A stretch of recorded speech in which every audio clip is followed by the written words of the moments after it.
Hello fellow Star Wars fans. Today I wanted to talk about the Solo Star Wars story film. If you haven't seen it yet, there's going to be a ton of spoilers. I'm not going to talk about the whole entire film. I just wanted to talk about like certain parts from the film, like Easter eggs, references and mentions of other characters and things from other movies, of the other Star Wars movies.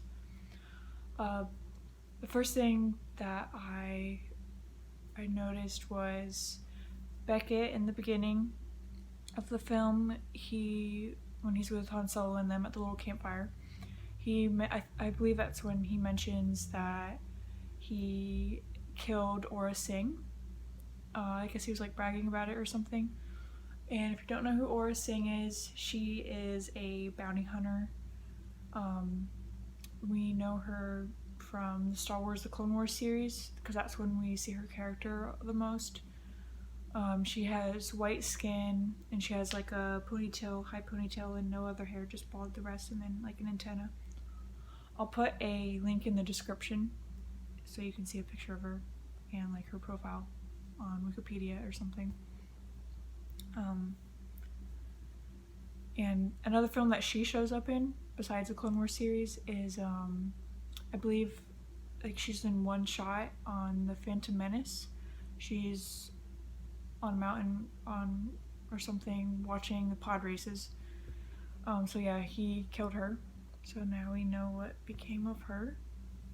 We don't know how he killed her, but he killed her somehow. They also mentioned Bossk in the film. He is another well-known bounty hunter.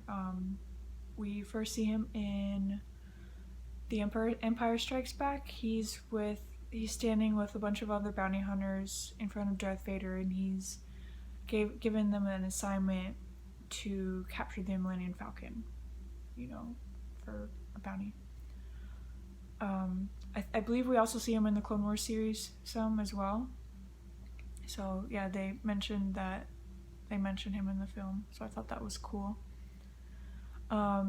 We also see that Beckett gives Han Solo his DL-44 blaster, the one that he uses in like all the films. So yeah, he's the one who gave him his blaster. He gave him the blaster like in the beginning of the film when they were on the campfire, about to do that job to capture the coaxium, I think it was called.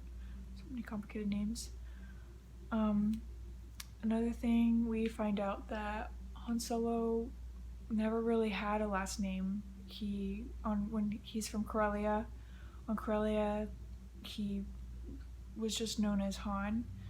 And when he was trying to escape Corellia and he was wanting to enlist as an Imperial pilot, they asked him his name, and he says just Han. And then the guy's like, "Well, where are your people from?" Like asking him like, what's his last name? And Han was saying, he's like, "Well, I don't have any people, I'm just alone." And then the guy's like, "Okay, Han Solo." I guess it says Solo because he's alone. Solo. So that's how he gets his name. Which I thought was pretty cool, because another character that we see in another film receive a name who wasn't never really given a name was Finn. He was just FN2187, and Poe gave him his name. So I thought that was a cool kind of thing that they did. Another thing, obviously we see the Millennium Falcon. In the beginning of the film, it's in pristine, top-notch condition. Like, everything's white. It's like perfect. Doesn't look like a piece of junk when we first see it. We find out how it becomes a piece of junk and how it turns into looking like the Millennium Falcon that we all know and love. And like, this is how it looks. I just got the poster. This is how it looks, right? It's all pristine.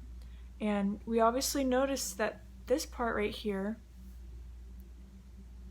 is filled in, because what we know is that when we've seen it in all the other films, it has like an empty space right here. So we find out when they are escaping this stormy place. I don't remember what it was called, Maelstrom? I have no idea. They were being chased by a tentacle monster, and to hit it with something, he throws the escape pod at it, or he ejects it, and it flies back and hits it in the face, and it kind of gets a little farther away from them. This is the part where the escape pod was, and then that's when we see the signature little gap right there in front of it. And obviously when they were escaping that stormy place, it was literally being ripped to shreds. Like, the exterior is all messed up, the landing gear is all messed up, and then that's how it becomes to look like the rickety old Millennium Falcon that we all came to know and love. So like the biggest part in the movie for me was at the very end when Kira tells Han Solo, she's like, okay, I'll be right there, I'll be right behind you, he's gotta do something. I don't remember what excuse she gave him. So when Han Solo leaves, she calls somebody, and a hologram shows up, and someone starts talking, and we don't see their face, we just see like their feet first. The moment that person speaks, I immediately recognize the voice as Sam Witwer. He voices a particular character in the Clone Wars series and Star Wars Rebels, also known as Darth Maul. Now, I know this came to as a big shock to some people when he revealed his face as Darth Maul. People were like, oh, wasn't he chopped in half in The Phantom Menace in the very first film? And yes, he was. But if you have not seen Star Wars The Clone Wars series, you do not know that he was recovered and found on this garbage dump planet by another Dathomirian, his species, and brought back to Dathomir, his homeworld, where he was healed by Mother Talzin. She's like a witch or whatever. And he was healed and given prosthetic robot legs, like, from his torso down, to replace his weird spreadery robot leg body that he somehow got on the garbage dump world. So he literally survived, we learned, by his sheer hatred, I believe, for Obi-Wan, because he's the one who cut him in half. So I thought that was really cool that they brought him back into like Star Wars film, and it's literally canon. I mean, like, yes, it was Clone Wars and Rebels is canon, but he was brought into a live action movie. And if you want to see how and what like becomes of him, like what his fate is, like what happens to him in chronological order after this film, then you should watch Star Wars Rebels, because this movie obviously happens 10 years before A New Hope, and Star Wars Rebels happens like, really literally seconds before I lost my train of thought. Yeah, so Rebels is before Rogue One, which Rogue One happens right before A New Hope, right? So in Rebels, we see what happens to Darth Maul. I won't spoil it for you.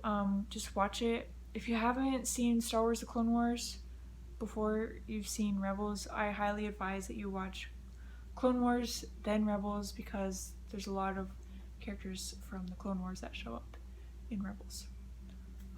Yeah, so I really liked the movie. I loved all of it.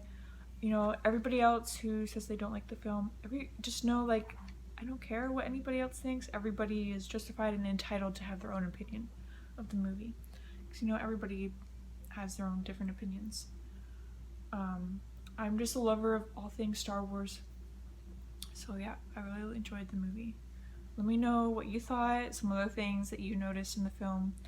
Another thing, so we saw like a few tree lights in the background, which I'm excited to see, because we haven't been seeing a lot of species that we've already know. Like, there was like a yellow Rhodian. I thought that was really cool, because we've only seen them like blue and green, which was awesome. Yeah, so thank you everybody so much for watching. I really appreciate it. Hope you all have a wonderful day. Thanks for watching, and may the force be with you.